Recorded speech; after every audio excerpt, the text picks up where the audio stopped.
Donc, le King, merci beaucoup. Voilà. Donc, je vais m'ériger en tant que élève. Donc, je viens auprès du maître, le King. Voilà. Donc, le King, désolé si j'étais vexé. Voilà. Très bien. Donc, ça, on peut commencer maintenant la conversation. Alors, le King, voilà, la question, tu peux te démuter, hein. Moi, j'aime parler quand on est démuté. Dis-moi déjà, pour commencer. Pour commencer déjà. Attends. Comme je l'ai dit, moi, j'ai pas vraiment beaucoup écouté ça. Donc, je vais mettre au début. Mais celui qui a fait le commentaire, parce que c'est un... Oui, le King, dis-moi déjà. Jean 1-1. C'est un commentaire ou bien c'est pas un commentaire? Celui qui a écrit, celui qui a dit au commencement était la parole. C'est un commentaire. Donc, c'est quoi un commentaire?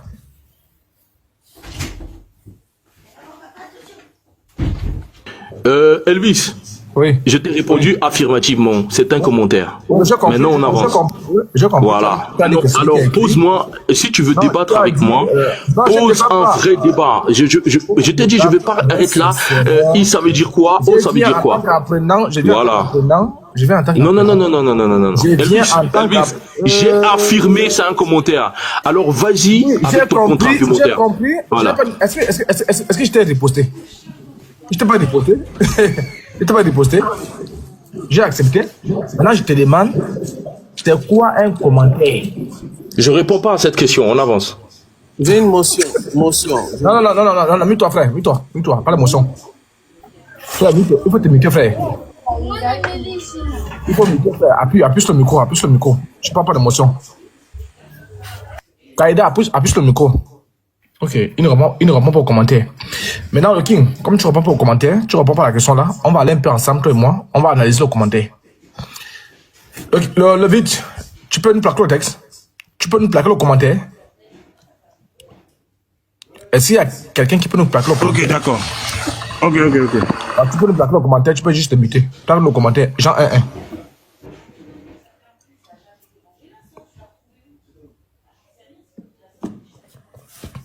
Avant de plaquer Jean 1-1 là, plaque-moi déjà 2 Timothée 3-16.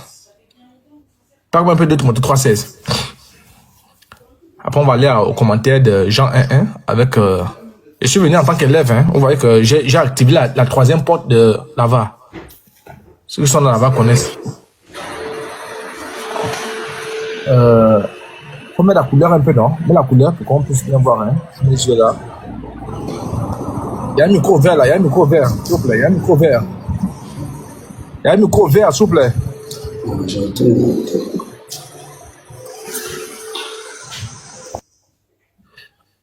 Ok. Alors, King, j'espère que tu vois bien. Toute écriture est inspirée de Dieu et utile pour enseigner, pour convaincre, pour corriger, pour instruire. Voilà, bref, toute écriture est inspirée de Dieu. King, Jean 1-1 là, la Bible déclare que toute écriture est inspirée de Dieu. Je veux savoir, Jean 1-1 est-il inspiré de Dieu? Le texte que tu as pris, normalement, c'est toute l'écriture est inspirée de Dieu. Et l'écriture dont on parlait, c'est notamment tout ce qui se trouve dans le Tanakh. Tout ce qui se trouve dans le Tanakh. C'est de ça dont il fait allusion. Et c'est utile d'enseigner. C'est utile d'instruire parce que eux-mêmes utilisaient le Tanakh pour instruire et pour enseigner. Voilà, c'était le livre de base qu'on utilisait ou les livres de base qu'on utilisait pour enseigner. Voilà. Donc, si tu veux sortir ce texte de son contexte, je suis désolé pour toi. Je n'ai rien compris. Hein. Oh, Yeshua a enlevé les commentaires. Je voulais un peu lire. Je n'ai rien compris. Devant Dieu, je n'ai rien compris. Je n'ai rien compris, hein. Je suis pas responsable de ça. Moi, je te réponds. Je te dis ce qu'il a dit. C'est oui, je n'ai rien compris devant Dieu. C'est le Tanakh. Donc, lui, il ne prend pas en compte, quand on parle de l'écriture, il ne prend pas en compte, si j'ai bien compris, de tout ce qui vient après cela, c'est le Nouveau Testament. Donc, de Matthieu à Apocalypse. Ah, ok. Alors, si je comprends bien, si je comprends bien, donc, d'après ce qu'il a dit, parce que je n'ai rien compris devant Dieu. Donc, toute écriture est inspirée de Dieu. C'est tout l'Ancien Testament, c'est ce qui est inspiré de Dieu, c'est ça? Oui, il a parlé du Tanakh. Donc, le Tanakh, il n'y a pas de Nouveau Testament dans le Tanakh. Ok, merci beaucoup, frère. Maintenant, le King. Ok, c'est ton droit, hein, c'est ton droit. Je suis venu en tant qu'enseignant, c'est ton droit, hein. Toute écriture d'esprit de Dieu sont sur le Tanakh, très bien. Là, dis-moi un peu, le Nouveau Testament est inspiré par qui?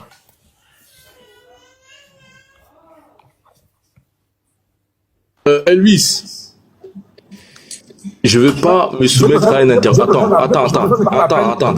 Non, attends, je passe une seconde, je veux que tu m'appelles élève. Je suis venu en tant qu'élève. Non, tu n'es pas mon élève. Elvis, je ne veux pas me soumettre à un interrogatoire. Écoute-moi bien.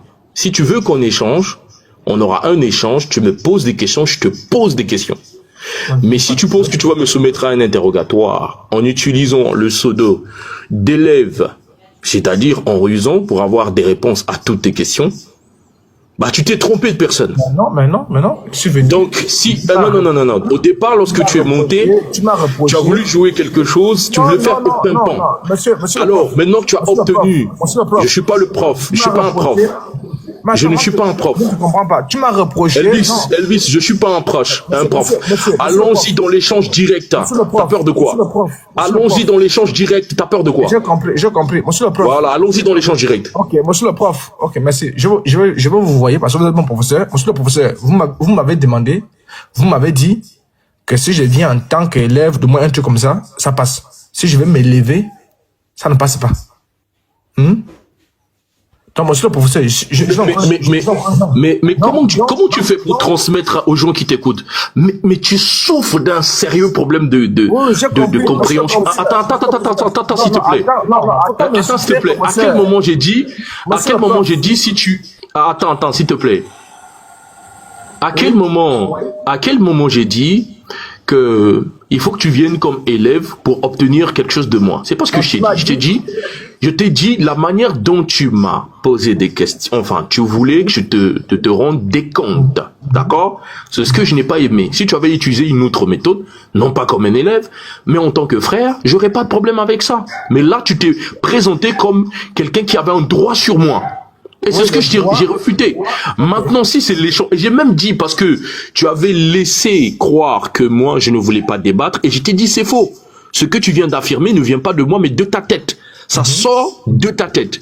Parce que ton QI n'est pas le mien. D'accord? Donc du coup, je suis pas responsable de ta lenteur de compréhension. Moi, je n'ai jamais dit que j'ai pas envie de débattre avec toi. J'ai pas dit ça. D'où, si tu es dans une posture d'avoir des réponses, allons-y corps à corps. Ok, monsieur le prof, au vu de tout ce que tu as dit là, tu as parlé des âges. Si j'étais moins âgé que toi, tu avais parlé consort. Frère, monsieur le prof, moi je suis venu en tant qu'apprenant. C'est ton droit en tant que professeur de poser la question. Moi je suis ouvert à toutes les questions. Je suis ouvert. C'est ton droit en tant que professeur de me poser les questions à ton élève si j'ai compris le cours. Si tu as des questions, il faut me les poser, je vais répondre. Si tu as des questions, au pluriel des questions, il faut me les poser, je vais répondre. Mais je pense que je paye quand même, je paye au moins pour que tu m'expliques. Donc, monsieur le prof, vous m'avez dit que toute écriture, parce qu'on va revenir sur Jean 1.1, qui est un commentaire, toute écriture est l'esprit de Dieu, ça signifie que ça s'arrête au Tanakh. Donc, après le Tanakh, c'est plus inspiré, entre guillemets. Donc, monsieur le prof, comme je vois que vous n'avez pas de questions,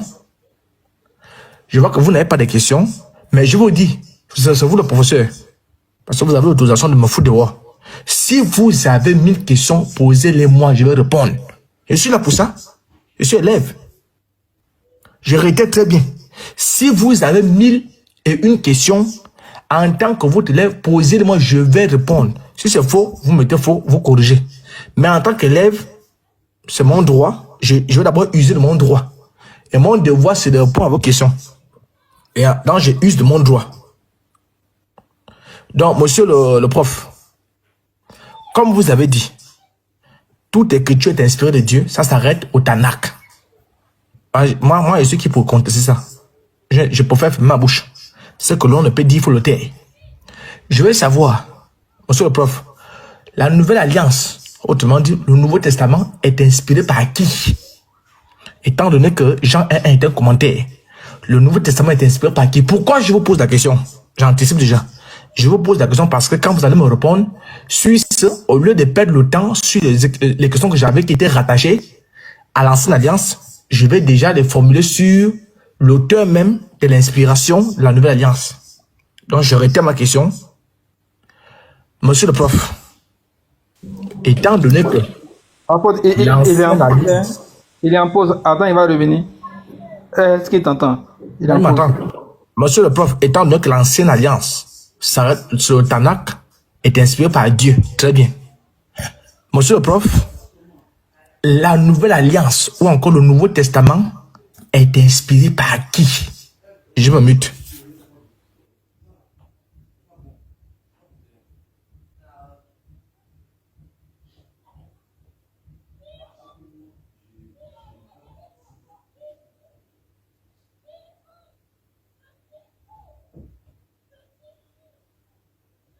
Elvis, une fois de plus, je ne suis pas responsable de ce que tu comprends, d'accord? Voici ce que je dis.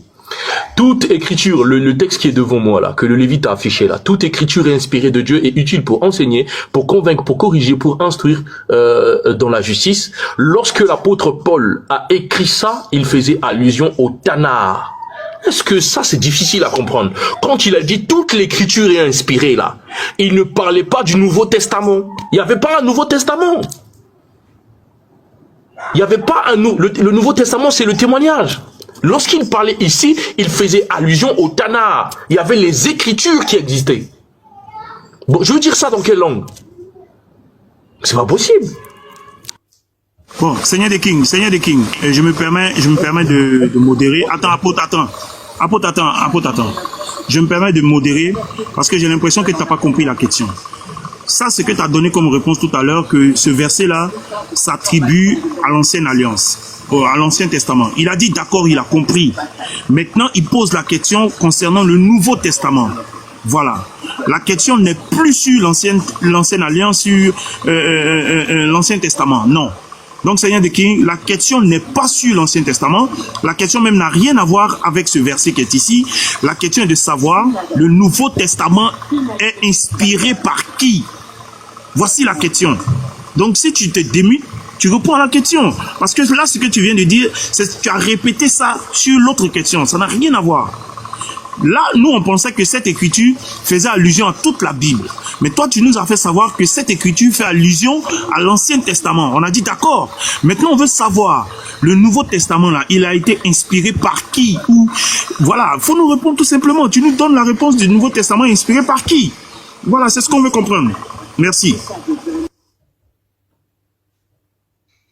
Ah, ça c'est un modérateur jugé parti, il n'y a pas de souci. J'espère que maintenant c'est bien compris, parce que les conclusions d'Elvis ne sont pas les miennes. Et ça, tu vas lui corriger ça. Parce que lui, il a dit, comme tu as dit, que ce qui est inspiré de Dieu, ce n'est que le Tanakh. Ça, t'as pas corrigé ça. Alors, c'est pas ce que j'ai dit, moi. C'est lui qui a sorti ce texte-là. Allô? Et j'explique. Oui. Oui, excusez-moi, je suis déjà à la maison. Ce que nous allons faire, ça va être simple. Pour qu'il n'y ait pas d'amalgame où tout le monde parle à l'emporte-pièce, si c'est Elvis qui pose une question, on l'accorde 2 minutes s'il faut, ou 1 minute 30 secondes. Il pose la question, tout le monde se mute et il dirige sa question vers le Seigneur de King. Le Seigneur de King, je te mets le temps. Si c'est 3 minutes, tu réponds de façon claire. Et Elvis rebondit en 2 minutes. Elvis, de son côté, le Seigneur de King, si tu veux poser une question, on tourne comme ça pour qu'il n'y ait pas de désordre. On appelle comment? L'apôtre, je te mets 1 minute. Tu poses ton problème. On laisse la latitude à King de développer. Une fois terminé, tu rebondis. On est d'accord? 1 minute, disais par 3. Ça fait combien? Eh ben, disons qu'on va te donner 15 secondes. Vas-y. Voilà, 15 secondes, oui, c'est 15 secondes.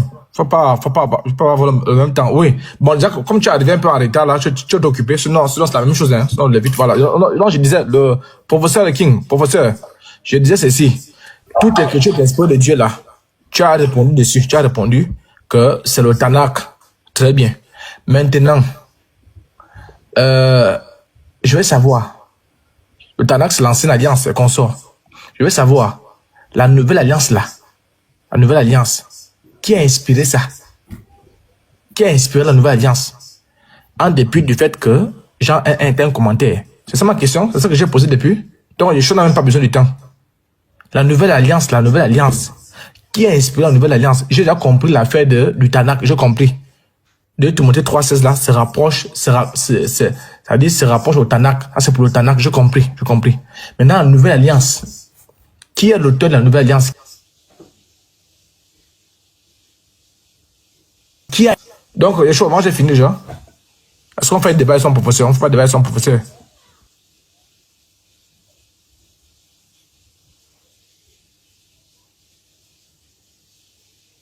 Ok, Yeshua, t'es en pause, hein. J'attends le temps.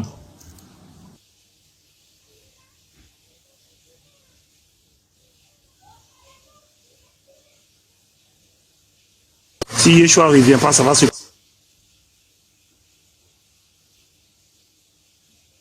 Si Yeshua ne revient pas, ça va se...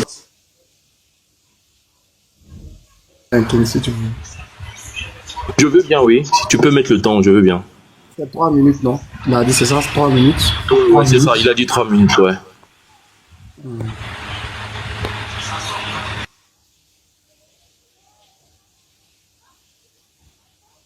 Qui a donc inspiré le Nouveau Testament? Je n'ai pas un support sur lequel je vais appuyer ma réponse, donc je vais le dire simplement par conviction. Par conviction, je crois que le témoignage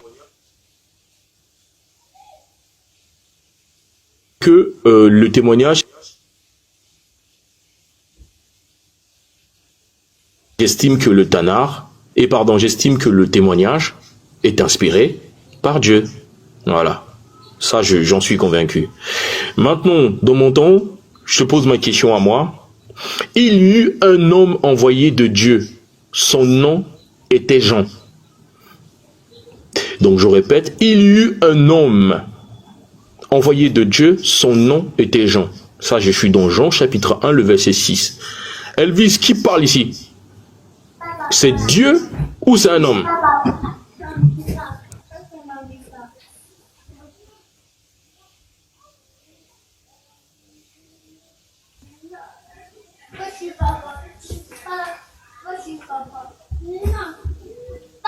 Elvis est là. Lui, il avait que 15 secondes, donc il peut le prendre dans mon temps.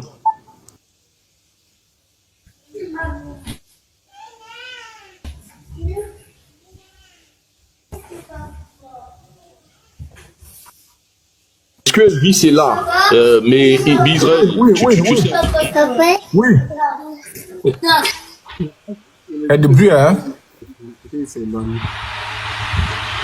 Elvis, tu es là? Oui, c'est là. Ping, pardon, réponds à ta question. Jean chapitre 1, le verset 6. Il y eut un homme envoyé de Dieu.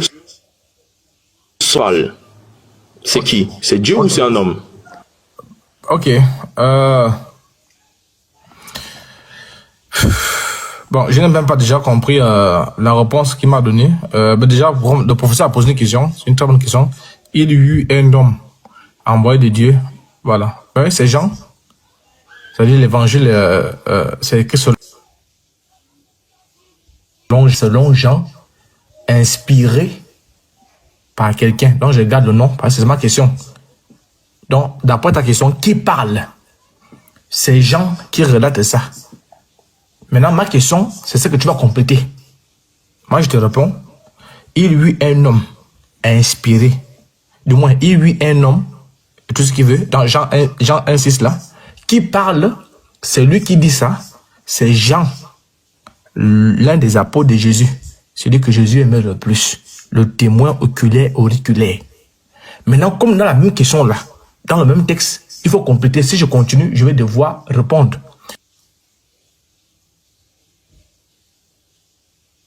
Je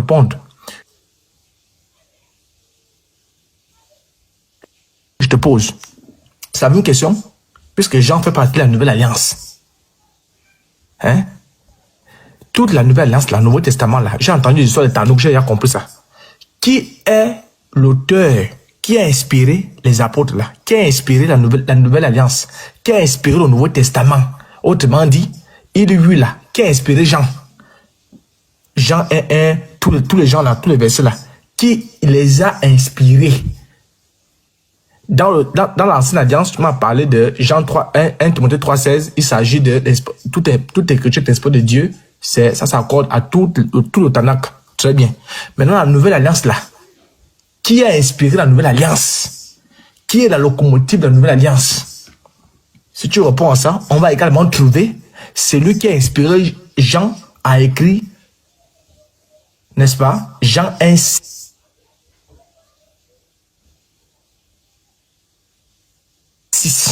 On n'a pas besoin de chrono, c'est entre professeur et moi, non? Pas besoin de chrono. Vas-y, prof, il faut répondre. Si j'ai raté, tu me dis que j'ai raté. Je pense que Bizrel, bon, je sais pas si Yoshua est déjà de retour, mais je pense que Bizrel, tu sers de modérateur, voilà. J'espère que t'as fait attention, hein. Donc, j'aime pas la redondance. C'est pas ouais, vas-y. Les gens disent qu'en bas, ça bug. Donc, je vais les demander d'abord pour ne pas que le débat se fasse dans le biais. Dans Jean chapitre 1, le verset 6, il est écrit comme suit. Il eut un homme envoyé de Dieu, son nom était Jean. Le il là, il est placé pour qui? Est-ce c'est un homme ou c'est Dieu? Est-ce c'est un homme ou c'est Dieu? Le il là, c'est ma question. Le il, est-ce que c'est un homme ou c'est Dieu? Après, tu peux donner son nom, son identité, il n'y a pas de souci. Mais est-ce que c'est un homme ou c'est Dieu ici, ou c'est Dieu qui relate, ou c'est un homme qui est en train de relater ce qu'on vient de lire? J'écoute. Ok. Merci. Ok, c'est Elvis qui répond à la question. Vas-y, Elvis. Non, faut pas m'appeler Elvis, frère. C'est l'élève. Faut m'appeler l'élève, pardon, l'élève. Voilà, c'est l'élève. Donc, l'élève, oui, la question est très bien posée. Jean chapitre 1, verset 6, qui parle le il est pour qui? Pas même le temps, hein, le il est pour qui? Comme je l'ai dit, c'est l'évangile selon Jean. Quand on dit selon, ça veut dire que c'est Jean, l'un des apôtres de Jésus, celui que Jésus aimait le plus, qui a été rédigé, je pense, en 85-95, n'est-ce pas, à l'époque de Tibère. Et même l'Apocalypse a été rédigé dans le même temps. Donc, ta question est de savoir qui a écrit Jean 1, 6 là. C'est l'apôtre Jean qui a écrit ça, l'apôtre Jean, celui que Jésus aimait le plus. Voilà. Et alors, la question, j'ai déjà répondu, hein. Maintenant, la question que moi je t'envoie quand tu vas prendre la parole, c'est la même question. Puisque Jean se trouve dans la Nouvelle Alliance. Et lorsque Jean écrit ça, lorsque Jean et Paul, par exemple, Paul, lorsqu'il écrit 1 Timothée, on est 500 siècles, je prends un truc comme ça, 500 ans après l'ancienne alliance, je vais savoir tu m'as dit que 2 Timothée 3,16, c'est le Tanakh. Maintenant, après le Tanakh, la Nouvelle Alliance, qui a inspiré la Nouvelle Alliance? Quand tu vas répondre à ça, tu vas également répondre à celui qui a inspiré Jean a dit Jean 1,6 là. Donc, terre à terre. Jean 1,6, c'est Jean, l'apôtre de Jésus, qui l'a rédigé. Je t'écoute. Donc je réponds à la question que j'avais déjà répondu. Ok. Tu rebondis par rapport à la question que tu lui as posée. D'accord. Ok, d'accord. Donc merci beaucoup. Alors je lui ai posé la question de savoir si c'était un homme ou c'était Dieu. Et puis après il pouvait ajouter l'identité de la personne. Bon, lui il a fait fi au premier détail de savoir si c'était un homme ou Dieu. Il est allé directement à l'identité. Il a dit c'est Jean, et puis il a dit c'est en même temps qu'a été écrit le livre de l'Apocalypse. Donc c'est le Jean, le disciple aimé de Jésus. Bon, il n'y a pas de souci. Telle est sa réponse. Eh ben on verra la suite, parce que la suite est déjà établie par rapport à ces deux questions. Et d'ailleurs je profite de répondre dans mon rebondissement. Je réponds à ces deux questions. J'avais dit au départ que je n'ai pas un support sur lequel je peux m'appuyer. Cependant, je crois, en tant que chrétien, que le témoignage, a été inspiré par Dieu. Hein, le témoignage, il y a beaucoup de points qui ont été inspirés par Dieu. D'autres, ce sont des choses que les gens ont vécues. Maintenant, le deuxième point qu'il a voulu savoir, et Jean alors, lui qui a écrit 1 Jean 6, qui l'a inspiré, Elvis, ce n'est pas une inspiration ici. Ici, c'est un témoignage. C'est quelqu'un qui a vécu la chose. Je ne sais pas pour toi, si tu vis une chose, c'est une inspiration. Il a vécu la chose et il rapporte ce qu'il a vécu. Il est en train de rapporter ce qu'il connaît. Un peu comme toi, aujourd'hui, tu peux rapporter ce que tu vis avec le pasteur Ménard. Ce n'est pas de l'inspiration. Ce n'est pas de l'inspiration. C'est pourquoi ça s'appelle témoignage. Ils ont vécu, ils ont vu. Le témoin, c'est celui qui a entendu et vu quelque chose. Donc, cette partie-là, il est en train de témoigner. Écoutez, voici, puisque dans Luc, d'ailleurs, Dieu merci, je vais le lire, c'est 3 minutes de rebondissement. C'est combien de minutes Yoshua de rebondissement? Que je n'abuse pas du temps. Non, tu peux parler. Le but, c'est d'éclaircir les gens, même si ça fait 4 minutes. Beaucoup. Vas-y, parle. Merci beaucoup. Il est écrit dans Luc chapitre 1. Plusieurs ayant entrepris de composer un récit des événements qui se sont accomplis parmi nous, suivant ce que nous ont transmis ceux qui ont été des témoins oculaires dès le commencement et sont devenus des ministres de la parole. Donc, les témoins oculaires dont on fait allusion ici, puisque tu as identifié ce être dans le il, là, tu as dit, c'est Jean, l'apôtre aimé de Dieu, ça voudrait dire que dans les témoins oculaires, il était là. Donc, il relate ce qu'il a vécu. Est-ce que pour relater ce qu'on a vécu, on a besoin d'une inspiration? Bah, pas du tout. Les inspirations, c'est dans les choses qu'on ignore ou dans des explications qu'on peut donner dans une chose qu'on sait. Donc j'espère que c'est bien clair. Et le texte est clair. Il m'a aussi semblé bon, après avoir fait des recherches exactes sur toutes ces choses, depuis leur origine, de les exposer par écrit, d'une manière suivie. Excellent, Théophile. Merci beaucoup. Ok. Donc, il a répondu directement à l'apôtre. L'apôtre, c'est à toi la parole. Tu rebondis par rapport à ce que tu as posé comme question. Vas-y. Non, il m'a pas répondu. Je vais encore poser ma question, il m'a pas répondu. En tant qu'élève, il a dit que le témoignage, c'est ce qu'on a vécu. Ça n'a rien à voir avec l'inspiration. Et comme avant lui, avant le prof, j'ai eu d'autres professeurs. Parce que lui me tient en première. J'ai eu les professeurs en seconde, en troisième. Et voilà. Il a dit que le témoignage, c'est ce qu'on a vécu. C'est pas l'inspiration. Donc, il n'y a pas d'inspiration là-bas. Très bien. Je vais encore reculer, parce que j'ai quand même eu des professeurs avant lui. Ce sont ses collègues. Il ne peut pas dire le contraire de ses collègues. Professeur, je reviens. 2 Timothée 3,16. Toute écriture est d'esprit de Dieu. Voilà ma question. Toute écriture est d'esprit de Dieu. Je veux savoir.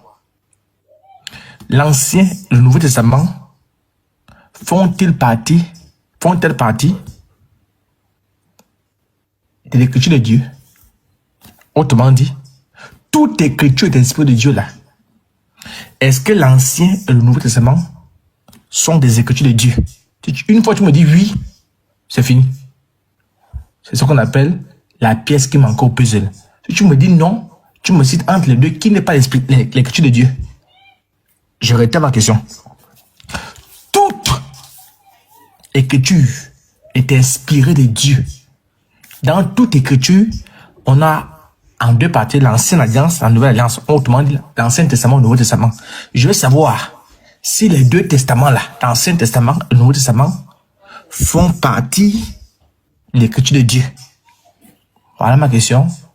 Yeshua, il faut couper. Hein? Je suis là pour apprendre.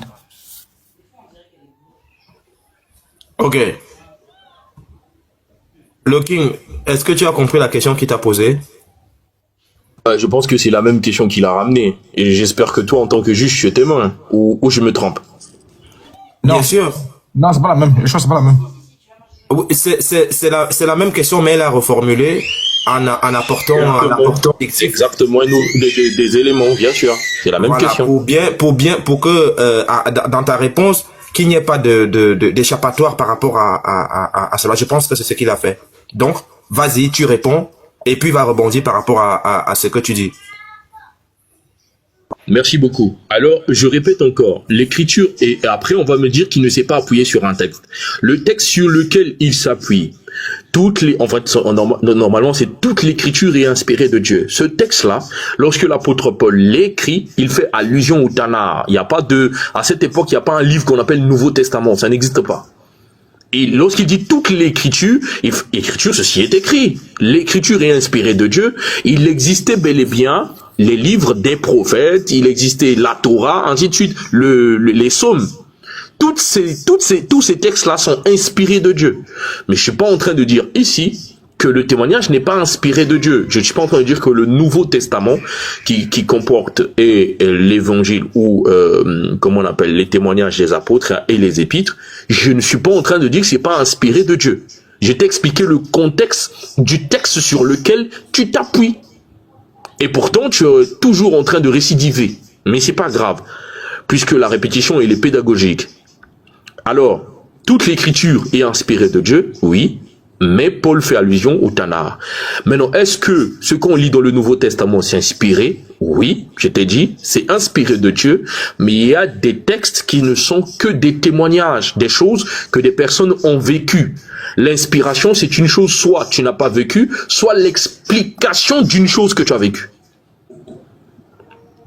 C'est ce qu'on appelle l'inspiration. Une chose que tu n'as pas vécue, tu connais pas, mais on t'inspire. En telle année, il y avait ceci, il y avait cela, mais toi, tu n'étais pas là. Mais comment tu es là, tu as vécu une chose et on te dit telle chose est inspirée alors que c'est un témoignage. D'où je te pose ma question.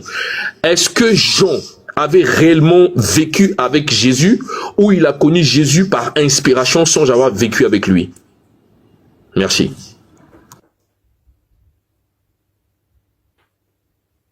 Ok, l'apôtre rebondit par rapport à ce qu'il a dit. Ok, bon. Vous voyez que... Bon, je n'ai pas envie de parler de mon professeur. C'est mon professeur. Parce que je vais quand même aller là au centre de l'élève. En tant qu'élève, j'ai posé la question de savoir tout. J'ai eu un professeur vendu. Toute écriture est inspirée de Dieu. J'ai posé la question à mon professeur de première. Est-ce que le tout là, le Nouveau Testament en fait partie? Il me dit, oui, mais il y a les commentaires, il y a les témoignages. Donc ce que je peux dire à mon professeur, c'est que je reviens. Je n'ai pas fini. Moi, je peux faire des erreurs, c'est normal. Mais lui n'a pas droit à l'erreur. Il dit que lorsqu'on parle de témoignage, est-ce que Jean a vécu avec X? Mais Jean était un témoin oculaire auriculaire. Mais c'était, moi j'étais répondu, Jean était un témoin auriculaire et auriculaire. Moi, c'est pas ma question, hein. Parce que ceux qui m'ont suivi au début, en tant qu'élève, je suis sur le test de Jean 1.1. Tout ce que je fais là, c'est pour arriver à Jean 1.1. Donc, essayez un peu d'être patient. J'ai arrêté. Toute écriture était l'esprit de Dieu. Quand on dit tout là, témoignage, esprit de Dieu. Non, témoignage, esprit de Dieu. Bavardage, esprit de Dieu. Parlable, esprit de Dieu. Il n'y a pas de mais. Quand on met mais, c'est le diable. Que ton oui soit oui, que ton non soit non, tout ce qu'on ajoute vient du diable. Dans l'ancienne alliance, il n'a pas dit mais. Dans le Tanakh, il n'a pas dit mais. Attention, parce que j'étais à l'université, j'ai fait des cours de rattrapage, hein. Sinon, je vais porter la veste d'un universitaire. Parce que ma mère m'a mis dans les cours un peu avancés. Mais je vais cacher ça. Dans l'ancienne alliance, il n'a pas dit mais. Dans la nouvelle alliance, je vais arrêter ma question. Prof, le choix logiquement parlant, moi, c'est moi qui devais poser la question, je suis l'élève. Prof, pardon. Toute écriture est inspirée de Dieu. Est-ce que l'ancienne alliance, l'ancien testament et le nouveau testament sont inspirés de Dieu? Oui ou non? Je ne veux pas les mais. Tu as la parole. Yoshua, je pense que ça danguine maintenant. Donc je répète ma question. Tu as dit qu'on est... Lequin, c'est à toi de poser la question. Voilà, merci beaucoup. Alors, je pose ma question. Écoute très bien ma question, Elvis. Est-ce que ce que Jean a vécu lui-même de ses propres yeux et qu'il le relate selon ce qu'il a vécu est une inspiration? Est-ce que si quelqu'un Écoute bien, si quelqu'un relate ce qu'il a vu et entendu, c'est une inspiration. Je veux savoir. Le King. Allô? Oui, oui. Oui, excuse-moi. Hein. Il est préférable que lorsque tu poses ce genre de questions, appuyez-vous sur les textes.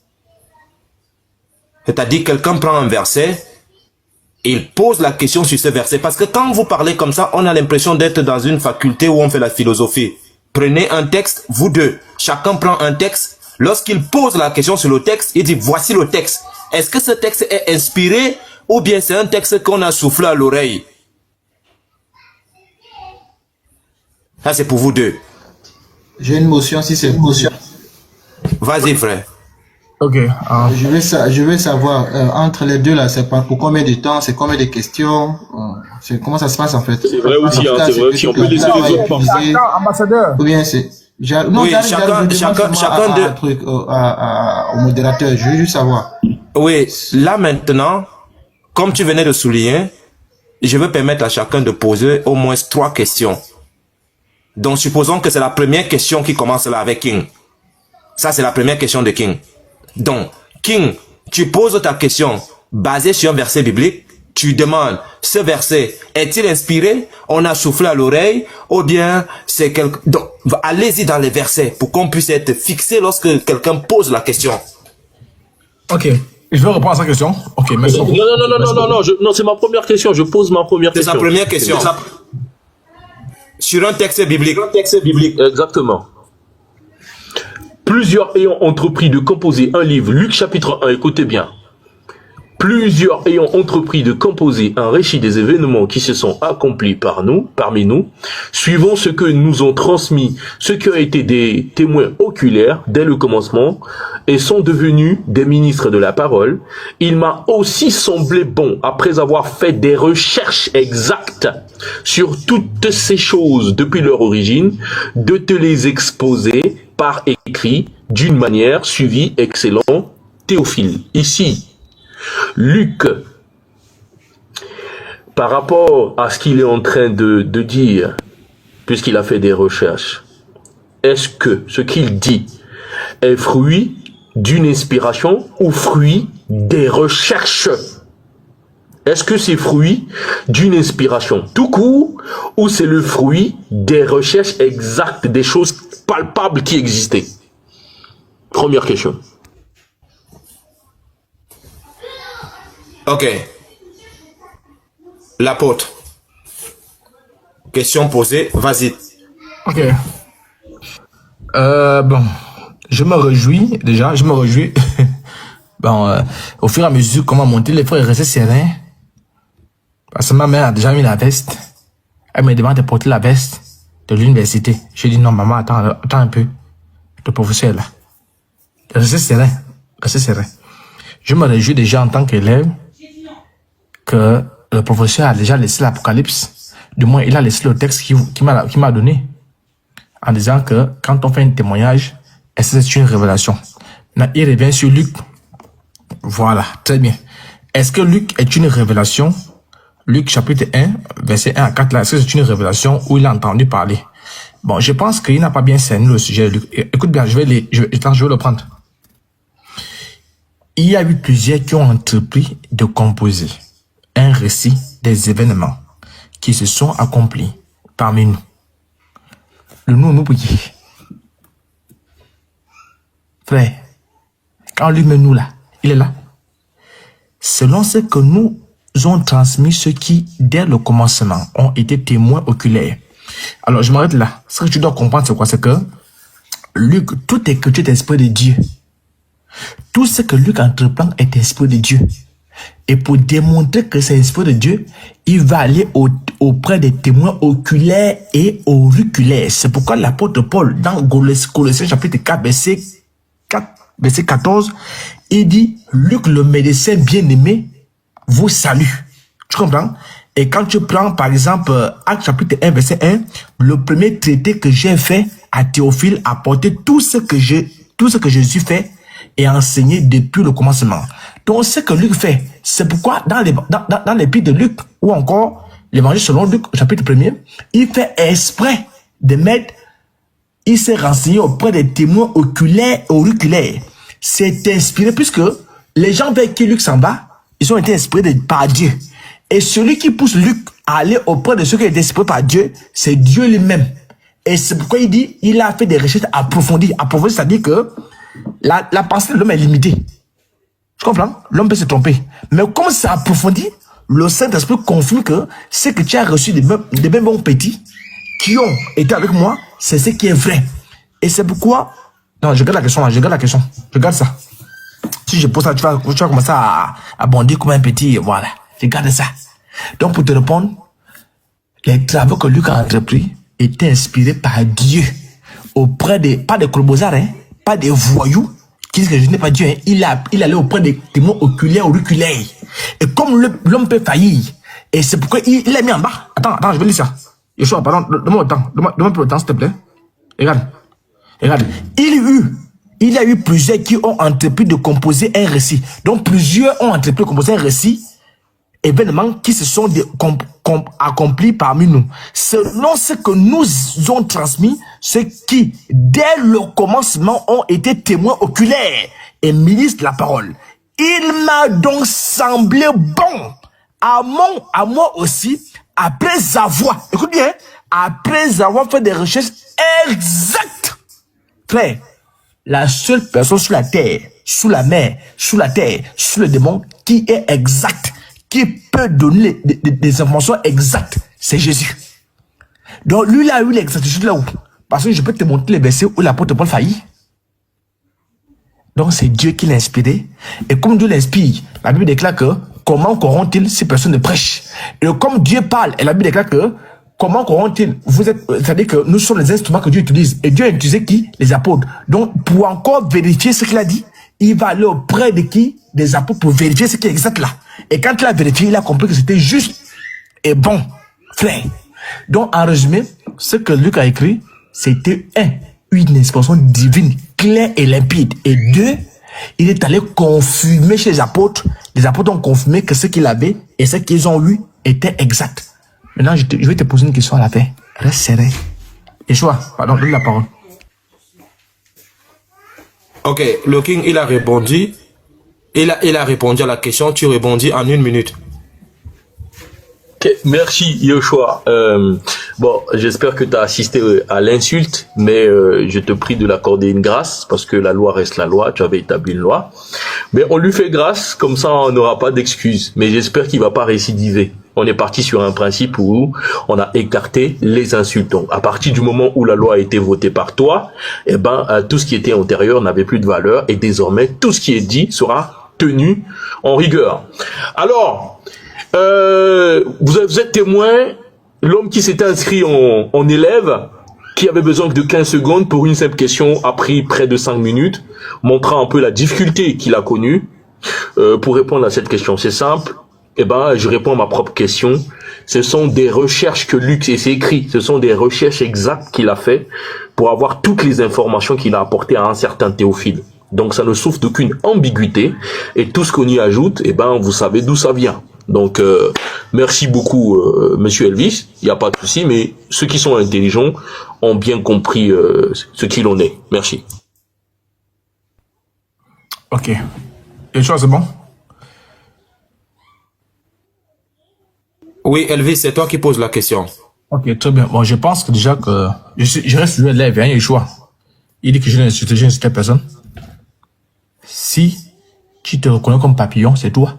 Il t'a bien insulté. Regarde la question que je t'envoie. J'ai été clair, hein. Avant toi, j'ai eu des professeurs avant toi. Écoute la question que je t'envoie. Parce qu'au fur et à mesure qu'on évolue, je commence à réaliser que le recteur t'a jamais validé. Le recteur t'a jamais validé. La question que tu m'as posée, c'est pour mettre un doute sur Luc. Écoute ma question. Et je te dis que tu joues gros, hein. Parce qu'en tant qu'élève, bon, il n'y a pas de souci. Je veux savoir. Professeur, je veux, comme Luc là, c'est un humain, c'est pas Dieu qui l'a inspiré. Donne-moi une seule parole de Luc qui contredit le témoin des apôtres sur Jésus. Une seule. Maman de maman, papa de papa. Frère, je vais une seule parole de Luc. Quand tu me poses la question sur Luc, ça veut dire que pour toi, Luc a été inspiré par des humains. Et les humains peuvent faillir. Et selon toi, les apôtres ne faillissent pas. Très bien. Donne-moi une seule déclaration de Luc qui contredit les apôtres. Frère, tu joues gros, hein? Si tu me donnes pas, tu me rejoins. Yeshua, j'espère que ma question a été entendue, hein? Il joue très gros, hein? Il joue très très gros. Suite à sa question, hein? Il joue très gros. Parce que j'ai des... Bref, frère, professeur, donne-moi une parole de Luc qui contredit les apôtres, parce que les apôtres ont été inspirés par Dieu et Luc a été inspiré par les hommes. Les hommes se trompent. Donne-moi une seule parole de Luc sur Jésus qui contredit les apôtres. J'ai t'écoute. Ok. L'apôtre ne s'est pas appuyé sur un verset. J'ai écouté ce que tu as dit par rapport à l'insulte. J'ai écouté. Maintenant, l'apôtre ne s'est pas appuyé sur l'écriture, mais il s'est appuyé sur tes dires. Et il dit donc... Il appuie sur le même verset. Hein? Le même verset. Voilà, il s'est appuyé sur le même verset. Et sur tout ce qui concerne Luc, pour te demander que tu lui donnes des versets qui vont contredire ce que les apôtres ont dit. Donc, je te mets le temps et puis tu as la parole. Vas-y.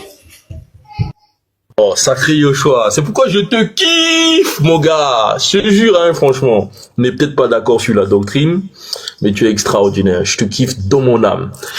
Alors, voilà, c'est que la personne avec qui j'échange a déjà oublié l'enjeu de notre échange, parce que le juge avait décidé que ça soit sur les Écritures. Bon, après, il a voulu se rattraper. Merci. Il a dit, sa question est appuyée sur mon propre texte. Donc, il me renvoie sur le texte. Donc, moi, je n'ai qu'à relire. Cette fois-ci, écoutez bien, plusieurs personnes ont entrepris de composer un récit des événements qui se sont passés parmi nous. D'après les rapports de ceux qui ont été les témoins oculaires depuis le début et qui sont devenus des serviteurs de la parole de Dieu, j'ai donc décidé à mon tour de m'informer soigneusement. J'ai choisi cette version pour répondre correctement. J'ai donc décidé à mon tour de m'informer soigneusement sur tout ce qui est arrivé depuis le commencement et de te les exposer par écrit de manière suivie. Très honorable Théophile. Dans ce texte, on n'aperçoit aucun doute. C'est-à-dire, il n'y a aucun l'ombre, il n'y a pas de doute, mon frère. Alors, ta question de savoir quelle est l'écriture de Luc ou dans le livre de Luc qui contredit les autres apôtres, mais c'est impossible. Parce que lui, il a fait des recherches exactes. Il a fait des recherches soigneusement. Il l'a fait proprement, de manière à ne pas commettre d'erreurs, comme un peu Yoshua fait avant de s'attaquer aux musulmans. Il prend tout son temps, toute la nuit, en train de lire, en train de vouloir, parce qu'il évite d'aller dire des bêtises aux musulmans. Donc, il lit d'abord soigneusement tous les points. Il regarde la thèse, l'antithèse avant d'apporter son affirmation. Mais si vous le confrontez, il aura toujours raison. Donc, Luc a fait des recherches exactes. Il a trouvé, il a été en contact avec les témoins oculaires. On l'a relaté exactement les choses, d'où il n'y a pas de possibilité qu'il y ait une contradiction. Le débat n'est pas sur une contradiction, mon frère. Et jamais je n'ai laissé transparaître ici une pensée de dire que le livre de Luc était en train de contredire les autres livres. Ben là, tu fais un autre débat. C'est un autre débat. Bon, j'espère que tu l'as juste dit pour te faire plaisir. Merci. Ok, l'apôtre, tu auras 1 minute et tu rebondis par rapport à ce qu'il a dit. Bon, je pense déjà que les vraies choses commencent déjà.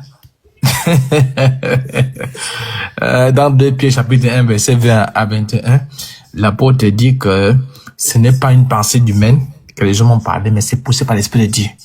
Donc, le monsieur qui m'a posé la question de savoir, Luc a été inspiré par qui? Par les hommes ou par Dieu? Frère, tu vas écouter l'enregistrement chez la VAR. Et quand tu me dis, non, moi je ne suis pas là pour te taper la tête, hein. Je suis là pour que tu parles. J'aime quand tu parles. Et quand tu me dis que Luc n'a fait aucune erreur, là va. Pour ce moment, mettez ça en place. Là-bas, mettez ça en place. Quand tu me dis que Luc n'a fait aucune erreur, frère, le débat est fini. Donc ma question là, on va maintenant rentrer dans le sujet, le vif du sujet. Le débat est fini, hein? Pour moi c'est fini. Yeshua, c'est bon, je m'arrête là. Ok, j'ai vu en commentaire, il y a des gens qui disent que Yeshua n'a pas répondu à la question. Eh ben, il faut suivre le débat. Bien évidemment qu'il a répondu à la question à partir du moment où il dit que Luc n'a pas contredit les apôtres. Pourtant, la question que l'apôtre a posée, c'est à savoir, est-ce qu'il y a une seule écriture de Luc qui contredit les autres écrits des autres apôtres? Et le King a dit non, ça ne contredit pas puisqu'il a fait des recherches exactes. Donc, tous les hommes sont mortels, Socrate est un homme, Socrate est mortel. Ésaïe 40, verset 3. Écoutez très bien, Ésaïe 40, verset 3 dit comme une voix crie dans le désert. Préparez le chemin de l'Éternel. Aplanissez les sentiers pour la route de notre Seigneur, le Dieu. Aplanissez dans le sceptre une route pour notre Dieu. Je récapitule les choix. C'est une prophétie qui a lieu à 400 ans, je pense bien. Écoutez très bien. Hein? Ésaïe, le prophète, dit, inspiré par Dieu, dit qu'il y a une voix qui crie dans le désert. Le but de la voix, Yeshua, écoute-moi très bien. Hein? Laisse le temps, il n'y a pas le temps. Donc, il y a une voix qui crie dans le désert, Yeshua. Écoute-moi très bien. Il y a une voix qui crie dans le désert. Et le but de la voix, là, elle n'a qu'un seul but. Le but de la voix, c'est d'apprêter le chemin de l'Éternel. Donc, si la voix est visible, si on voit la voix annonce Jésus, pas Jésus, la voix annonce l'Éternel, l'Éternel arrive. Si la voix, on la voit, l'Éternel n'est pas loin. Le seul travail de la voix là, c'est de parler pour l'Éternel. C'est pas pour parler au nom des prophètes, hein? Non, hein? C'est pas pour parler au nom de... Non, hein? Quand la voix parle, le babadi arrive, qu'on appelle l'Éternel. Ok, voilà ma question. C'est une prophétie. Je veux savoir, la voix c'est qui? Et l'Éternel c'est qui? Il n'y a pas la voix sans l'Éternel. Écoute-moi très bien. Il n'y a pas la voix sans l'Éternel. Hein? S'il me donne le nom de la voix, son nom, l'Éternel là, il est là. On n'a pas dit une voix crie dans le ventre. Hein? Non. Je répète. Ésaïe 43. Une voix crie dans le désert. Préparez le chemin de l'Éternel. Aplanissez les sentiers de notre Dieu. Donc, avant l'Éternel là, la voix le présente. Donc, si on voit la voix, on voit l'Éternel. Si on voit le tonnerre, la pluie n'est pas loin. Ma question, King, la voix c'est qui? Elle prépare la voix de quel Éternel? Je veux son nom. Vas-y. Avec verset à l'appui, hein. Je veux pas le billard, hein. Ok. La question est posée sur quel verset, s'il te plaît? Comme ça, je vais lire le verset. Oui, l'apôtre, donne-lui le verset que tu as utilisé. Ah, j'ai pas dit, j'étais où? Alors, j'ai dit, j'étais pris Ésaïe 40, verset 3. Dans Ésaïe 40, je vais t'aider à lire, parce que pour que tu gagnes un temps. Ésaïe 40, verset 3, c'est une prophétie du prophète Ésaïe, inspirée par Dieu, comme tu peux dire le Tanakh, tout ça c'est pareil. L'Ancien Testament. Donc, il dit ceci, une voix. Il n'a pas dit des voix. Une seule voix crie dans le désert, 2 points. Maintenant, il va mettre le rôle de la voix là. Quel est le rôle de la voix? Elle écrit pourquoi? Est-ce qu'elle écrit pour aller boire le vin? Est-ce qu'elle écrit pour aller faire les lives? Est-ce qu'elle écrit pour couper les lives? Très bien. Dans le désert, préparez le chemin de l'Éternel. La voix ne crie pas pour dire préparer le chemin des serviteurs de l'Éternel. Hein? Non, hein? Quand la voix va crier là, c'est pour dire l'Éternel est là. Préparez le chemin de l'Éternel, aplanissez dans le sceptre une voie pour notre Dieu. Donc, je récapitule, Seigneur le King. Si la voix est présente, l'Éternel n'est pas loin. Hein? Tu joues gros. Hein? La question est de savoir, la voix qui crie là, étant donné qu'on sait tous que tu n'as pas cœur de me dire que c'est le contraire, sauf si tu veux vraiment me dire que tu es vraiment, entre guillemets, la voix crie pour l'Éternel. Je veux savoir, la voix qui crie là, c'est qui? Et elle annonce la voix de quel Éternel? Vas-y. Ok. Le King, il a posé la question, la voix c'est qui et l'éternel c'est qui? Vas-y, tu as ton temps, tu t'exprimes, on t'écoute. Merci beaucoup Yoshua. Eh ben, vous assistez là à une fuite en avant. Vous avez remarqué, il a quitté cette fois-ci l'inspiration parce que là-bas, il ne pouvait pas y rester. Il a compris qu'il n'était pas solide là-bas. Maintenant, il a fui. Donc j'espère que la leçon est rentrée sur l'inspiration, puisque c'était notre thème de discussion. Et maintenant là, on est passé à un autre level. Mais je pense que ce sont nos dernières questions. Moi, je vais poser la mienne. Alors, je vais répondre sans détour. Il parle d'une voix dans Ésaïe 40, qui crie dans le désert, le verset 3. Maintenant, je vais lire un texte, Jean chapitre 1. D'abord, je réponds quelle est la voix, et puis je lis le texte. La voix, c'est bel et bien Jean-Baptiste. Jean-Baptiste qui s'identifiait à cette voix-là. Voilà. Je ne suis pas le Messie. Jean 1, le verset 21. Je ne suis pas le Messie, mais alors, continua-t-il. Qui es-tu donc? Es-tu Élie? Je ne le suis pas. Es-tu le prophète? Non. Mais enfin, insistèrent-ils, qui es-tu? Il faut bien que nous nous apportions une réponse à ceux qui nous ont envoyés. Que dis-tu de toi-même? Moi, répondit-il, je suis cette voix dont parle le prophète Ésaïe, la voix de quelqu'un qui crie dans le désert. Préparez le chemin pour le Seigneur. Alors, c'est bien clair, la voix qui parle, c'est bien Jean-Baptiste. Merci. Maintenant, monsieur Jean, le verset 33. Le verset 32. Jean-Baptiste rendu ses témoignages. J'ai vu l'Esprit descendre du ciel comme une colombe, et parce que je veux répondre à la deuxième phase de ta question, et se reposer sur lui. Je ne savais pas que c'était lui. Et d'ailleurs, je dois d'abord répondre direct. L'Éternel, dans le texte, parce que toi, tu es un goïm, c'est normal, ta compréhension du texte, c'est que tu penses quand on dit l'Éternel, c'est l'Éternel lui-même qui vient, c'est normal. Mais là, dans la compréhension de texte, et d'abord l'Éternel c'est qui? C'est bien l'Éternel, c'est Yahweh, c'est lui. Il n'y a pas de, voilà, il n'y a pas de faux fuyant, c'est lui. Maintenant, est-ce que la prophétie s'est accomplie? Bah oui. Comment elle s'est accomplie? L'Éternel a utilisé Jésus, simplement, parce que l'arrivée de l'Éternel, eh ben, se passe toujours par son envoyé. L'Éternel est esprit, on ne peut pas le voir. Donc, je ne savais pas que c'était lui, mais Dieu qui m'a envoyé, baptisé, dans l'eau, m'avait dit, tu verras l'Esprit descendre et se poser sur un homme. C'est lui qui baptisera dans le Saint-Esprit. Or, cela, je l'ai vu de mes yeux, et je l'atteste solennellement. On va écouter celui qui a dit que j'étais la voix qui crie dans le désert. Écoutez son témoignage. Et il est écrit, ceux qui sont de Dieu nous écoutent. Le nous, il est placé pour les apôtres. 1 Jean chapitre 4, le verset 6. Eh ben, on va voir si vraiment l'apôtre va s'aligner. Il dit, or cela je l'ai vu de mes yeux et je l'atteste solennellement. Cet homme est le Fils de Dieu. Il n'a pas dit cet homme est Dieu lui-même. Cet homme est le Fils de Dieu. Si tu n'es pas d'accord, eh ben tu cales en l'air. Parce que le texte est clair, limpide. Voilà. Donc, l'Éternel en question s'est manifesté à travers le Messie. Et il n'y a pas d'ambiguïté là-dessus. Merci. Ok. L'apôtre, tu as 1 minute pour rebondir par rapport à ce qu'il a dit. Ok, Joshua, là, je vais être très sérieux avec toi. Quand j'ai fini, je descends. Parce que je suis quand même, là, je prends mon temps ma veste. Quand j'ai fini de rebondir, je descends. Je vais être très sérieux avec toi, hein. Donc, ça ne sert à rien d'être dans ce temps. Alors, merci beaucoup. Yoshua, motion. Moi, j'ai ma dernière question.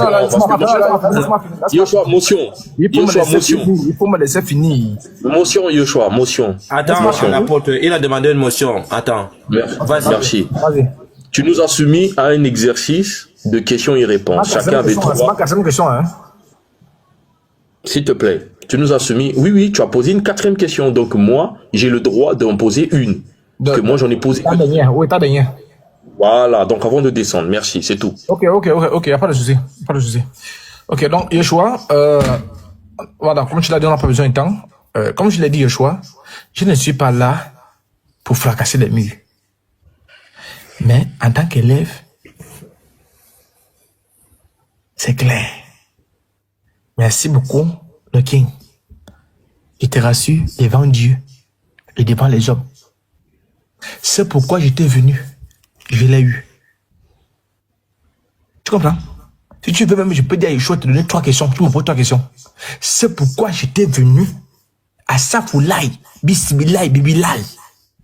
Machallah. J'ai eu ça. Frère, tu es tombé net là. Non, je suis un... Frère, ne m'appelez plus l'apôtre, hein? Je suis un prophète. Appelez-moi le prophète. C'est pourquoi j'étais venu. Tu es tombé exactement là où je voulais. Frère, si tu veux même, je dis à Yeshua te donner 3 questions. Tu es tombé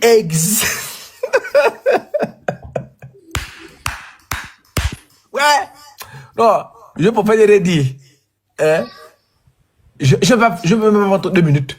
Comme il me reste encore une question là. Et tu insistes à poser ta question, frère. Pose la question. Mais sinon, moi, je suis rassasié.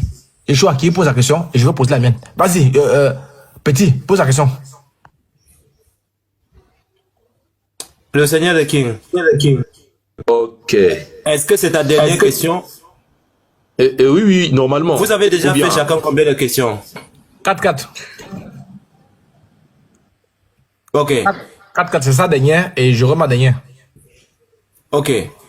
De King, vas-y. D'accord.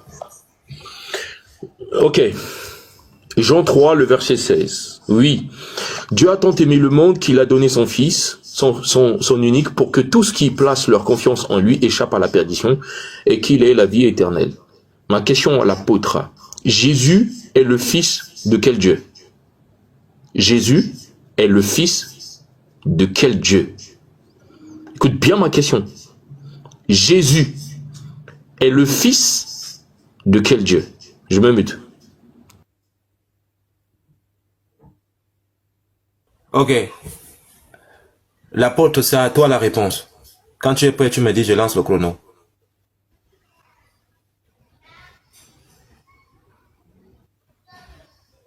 Ok. Bon. Je me demande, Dieu a...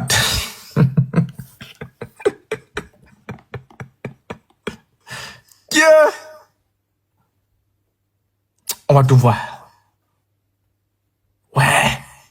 Alors, Dieu a tant aimé le monde qu'il a donné son Fils unique afin que quiconque croit en lui ne périsse point, mais qu'il ait la vie éternelle. Le Fils là, frère, je vais t'expliquer ça. Dans Philippiens 2, on te dit que Jésus là, écoute bien, il n'y a pas un Père qui est assis au ciel. Quand tu prends par exemple 1 Corinthiens 10:4, on te dit que ils ont mangé, c'est-à-dire dans l'Exode là, ils ont mangé, ils ont été abreuvés, ils ont été nourris par l'Éternel. Jésus n'est pas encore là-bas de façon physique. Mais, l'apôtre dit, le rocher qui les a accompagnés, celui qui les a aidés, celui qui a été avec eux, qui les a soutenus, qui les a délivrés de la main de Pharaon, ce rocher-là, c'était qui? Le Christ. Et Hébreu te dit que Christ là, le Fils de Dieu là, quand on dit que Dieu était Dieu, Jésus est le Fils de Dieu, Fils c'est Dieu dans un corps. Donc Jésus n'est pas le Fils de quelqu'un d'autre. Hein? Jésus n'est rien d'autre que Luc chapitre 1, la manifestation de l'Esprit de Dieu, c'est-à-dire que le Saint-Esprit qui se fait corps, on appelle ça l'hypostase. Donc quand Dieu prend un corps, on l'appelle Fils. Autrement dit, t'es à terre. T'es à terre, si tu veux comprendre. Le corps est le Fils de l'Esprit. Et le corps, c'est l'Esprit. L'Esprit, c'est le Fils. C'est pourquoi dans Jean 10:30, Jésus dit, le Père et moi, nous sommes un. Dans 2 Timothée, on dit que, même comment on appelle ça, Matthieu 28, là, on dit, vous les baptiserez au nom du Père, du Fils et du Saint-Esprit. Il n'y a pas 3 noms là-bas. Tu comprends, mon frère? Je te prends un exemple. Mon esprit et mon corps, c'est la même personne. Si je t'insulte là, c'est la même personne. Quand on dit que Jésus est le Fils là, le corps c'est le Fils. Pourquoi? Parce que le Fils vient après le corps. Entre mon corps et mon esprit, qui est plus grand? C'est mon esprit. C'est mon esprit qui est plus grand. Mon esprit est âgé. Donc quand Jésus dit que le Père est plus grand que moi là, Jésus est le fils de Dieu là. Dieu c'est quoi? Jean 4, 24, Dieu est esprit. Donc Dieu c'est un corps, le corps et l'esprit ça avant tout le monde. C'est pourquoi dans Genèse 2, 3, 4, 5, on dit que Dieu a créé l'homme et ensuite il a formé l'homme. Donc il a beau créer l'esprit, maintenant il a formé le corps. L'esprit c'est un ancien, c'est un babadier, c'est un vétéran, c'est un monstre, c'est un caïman. Tu comprends? Je te donne les versets. Hein? Donc, Jésus là, il n'est pas le fils d'un Dieu qui est assis avec la barbe jaune. Hein? Non, Jésus est le fils, c'est-à-dire l'inférieur de l'esprit. C'est-à-dire l'esprit qui se fait corps là. Tu comprends? C'est ce qu'on appelle le fils de Dieu. Quand l'esprit prend la forme d'un corps, puisqu'on dit que Dieu est l'âme, c'est-à-dire le Dieu d'éternité, il est Jéhovah Shalom, Jéhovah Tsikonu, Jéhovah Nissé, c'est-à-dire le Dieu tout-puissant, il peut prendre le corps qu'il veut. Parce que dans Genèse, il était habité en forme de corps. Ça veut dire qu'il y a un corps là-bas. Ah, il est comme ça là. Il n'a rebondi. Ça c'est même quoi ça? Ok. Le Seigneur le King, tu es là?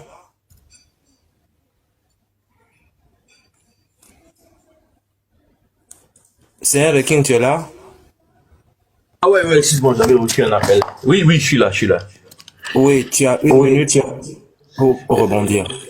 Dans les commentaires, est-ce que en fin de compte on a eu l'identité, le nom du Dieu, le nom dont Jésus est fils là, le nom du Dieu dont Jésus est fils. Vous voyez, une question aussi simple. Quel est le nom? Qui est le Dieu dont Jésus est son fils? Jésus est fils de Dieu. Jésus est fils de quel Dieu? Jésus est fils de quel Dieu? Tu es parti, tu as philosophé. Eh ben, je t'apprends. C'est en fait toi qui m'as servi. Parce que j'ai toujours dit de toi. Tu m'as servi ce que j'ai toujours dit de toi. Et je suis resté patient jusqu'à cette heure. Eh ben, pour démontrer ça. Parce que j'ai un rendez-vous. Mais je suis resté jusqu'à cette heure, en fait, qu'on m'appelait, pour démontrer ça. Que tu ne tiens que sur de la philosophie. C'est tout. Et d'ailleurs, je t'ai fait fuir le débat dans lequel tu voulais t'engager avec moi sur l'inspiration. Et même là, ma première question, tu ne peux pas la répondre. Jésus est fils de Dieu. Et il est fils de quel Dieu? Ta philosophie quand l'enfant, le père. En fait, toi et les musulmans, vous êtes pareils. Dans le sens où Allah n'a pas de fils, ton Dieu n'a pas de fils. Lorsqu'il prend, c'est l'hypostase. Oui? Ton temps. C'est fini? Ok, merci. Bon, d'accord. Merci beaucoup. Donc, ce Dieu-là, eh ben, c'est l'éternel, c'est Yahweh. C'est l'apôtre qui doit te poser la question. Il faut le bavardage, le billard, tout ça là. Motion. S'il vous plaît, après, là, est-ce qu'on peut poser des questions? Oui, posez des questions. Oui, bien évidemment. Alors. Ok. Restez serein. Ok, posez des questions. Il y a des papillons qui sont là. Tout le monde va poser des questions. Alors, le King. Alors, j'espère que tu as été à l'école. J'espère que tu as été à l'école des choix. J'espère que tout le monde a été à l'école. Le verbe s'accorde avec son sujet. Si je dis je parle, c'est au singulier. Papa et maman parlent. E-N-T. J'espère qu'on est d'accord. Le verbe s'accorde en genre et en nombre. J'espère qu'on a été à l'école. Très bien. Le King, comme toi tu dis que Jésus n'est pas Dieu, Dieu n'est pas Jésus, très bien. Je t'en conjure, 2 Timothée 4 1er, je t'en conjure devant Dieu un sujet et devant Jésus-Christ 2 sujets qui doit juger les vivants et les morts et qui apparaît pour son royaume et pour son règne. Le King, qui doit juger. Je veux savoir pourquoi ce verbe-là. Parce qu'il dit, je t'en conjure devant papa et maman qui doivent venir à Paris. C'est faux, c'est une faute. On dit qu'ils doivent venir à Paris. Ah, c'est un. Et déjà, de deux, tu ne m'as pas corrigé. C'est parce que tu étais KO que j'ai évolué. Tu es KO. Papa et maman qui doivent venir à Bruxelles. C'est faux. Papa et maman qui doivent venir à Bruxelles. Comme Jésus n'est pas Dieu, Dieu n'est pas Jésus, je dis que quand tu vas répondre, tu me sors la règle grammaticale, hein, on va vérifier. Yeshua, pas sur Internet. Yeshua, enlève le temps. Yeshua, enlève le temps. Va sur Internet, s'il te plaît. Enlève le temps, tape Google. Tu vas sur Internet, Joshua. Tu es là? Oui, oui, je suis là. Enlève le temps, frère, enlève le temps, frère. Pardon. S'il veut 100 minutes, tu donnes 100 minutes. Enlève le temps. Enlève le temps, frère, enlève le temps. Va sur Google, tape Google. Devant tout le monde. Tape souvent Google. Google.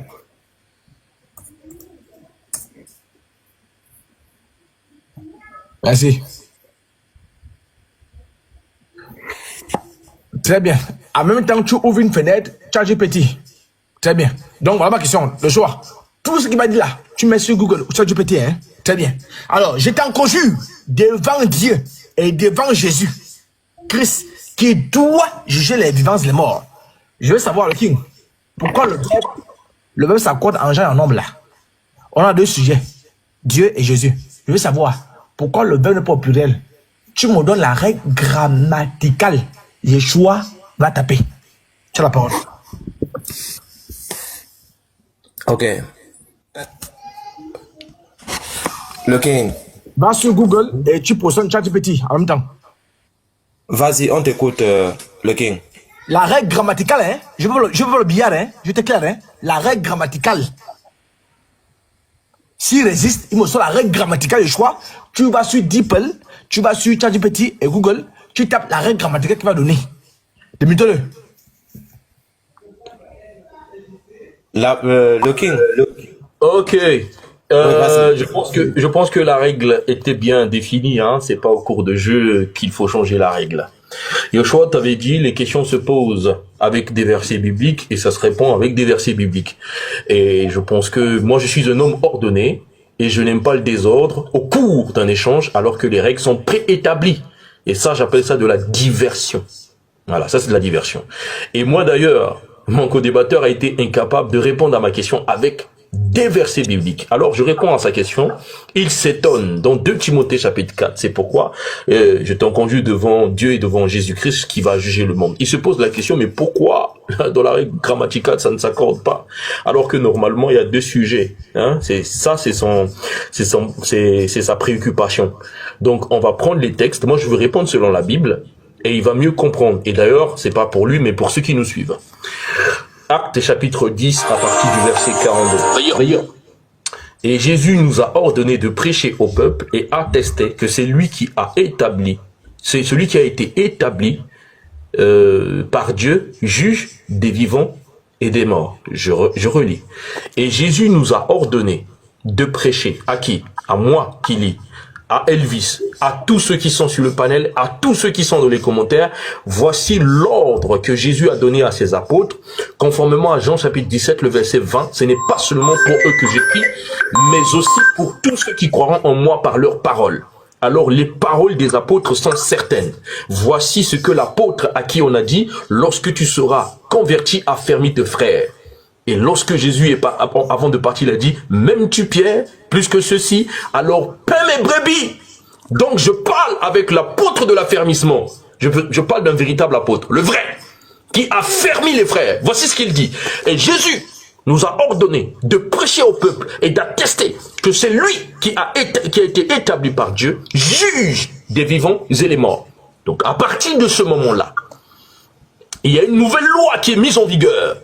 Celle de Dieu a remis tout jugement au Fils. Et comme Dieu ne peut pas revenir sur sa parole, eh ben, l'apôtre Paul, s'il ose dire dans son texte que c'est Dieu et Jésus qui jugent, eh ben, qu'il soit anathème. Et heureusement pour lui, il n'a pas osé le faire.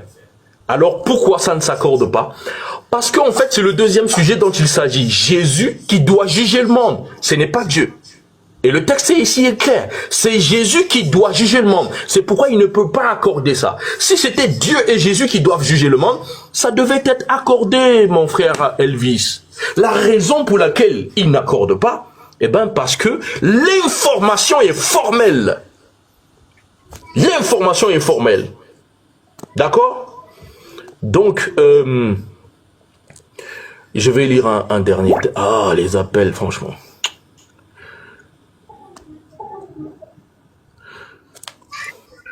2 Corinthiens chapitre 5, le verset 10. Car il nous faut tous comparaître devant le tribunal de Christ, afin que chacun reçoive selon le bien ou le mal qu'il aurait fait, étant dans son corps. Pourquoi? Parce que l'apôtre, le véritable de l'affermissement a été clair. Et si tu t'opposes à ça, eh ben, tu es contre les apôtres. Et moi, je suis là pour défendre la doctrine des apôtres. Je relis. Car il nous faut tous comparaître devant le tribunal de Christ, afin que chacun reçoive selon le bien ou le mal qu'il aurait fait, étant dans son corps. Alors, je chute par là pour te dire, la raison pour laquelle ça n'a pas été accordé, est parce que c'est le deuxième sujet, en effet, qui doit juger le monde, et n'est pas Dieu. Et si tu me demandes, mais pourquoi Dieu ne va pas juger le monde? Ça ne me regarde pas. Dieu fait ce qu'il veut. Lorsqu'il a dit qu'il fallait aller adorer à Jérusalem, on ne lui a pas demandé pourquoi seulement à Jérusalem? Pourquoi ça le regarde? C'est son problème. Dieu fait ce qu'il veut. S'il dit il faut l'adorer à Paris, c'est à Paris où il faut adorer. Et nous sommes des croyants. Nous obéissons sans réfléchir. Nous ne sommes pas là pour discuter avec les Écritures. Alors nous disons Amen. Jésus, c'est lui qui va juger le monde. Que Dieu vous bénisse. Ok, Yeshua. Voilà, je pense que parce que les frères veulent parler, hein. Parce que les frères veulent parler.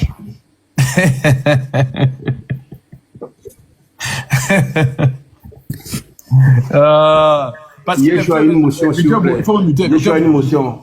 Non, j'aime pas d'émotion. Je n'aime pas d'émotion. Moi, je vais finir de parler. Je n'ai pas d'émotion. Je m'en fous d'émotion. Tu me laisses terminer. Je dis, je m'en moque d'émotion. Tu me laisses terminer. Il fallait faire la motion quand il parlait. Allô? J'ai dit, je m'en fous d'émotion. Il fallait faire la motion quand il parlait. Allô? Je m'en fous d'émotion. Tu peux le foutre à la poubelle. Voilà. Donc, Yeshua, il n'y a pas d'émotion. C'était la blague. Il blague. Allô? Le missionnaire, il a 1 minute dès qu'il termine, puisqu'il rebondit en 1 minute. J'ai dit, missionnaire, je m'en fous de tes motions. Le serpent t'a pas piqué, rien t'a piqué. Il fallait faire la motion quand il parlait là. Parce que votre stratégie depuis le diable, ça passe avec moi. Quand il parlait, il a parlé pendant 4 minutes. Tu n'as pas d'émotion. Donc le serpent t'a piqué quand moi je vais parler. Très bien. Alors, donc, Yeshua, à tous les frères, je pense que parce que les frères veulent parler, hein, tu es KO. Alors, je commence à la fin. Yeshua, il faut enlever le temps là. Je commence à la fin. Il a dit...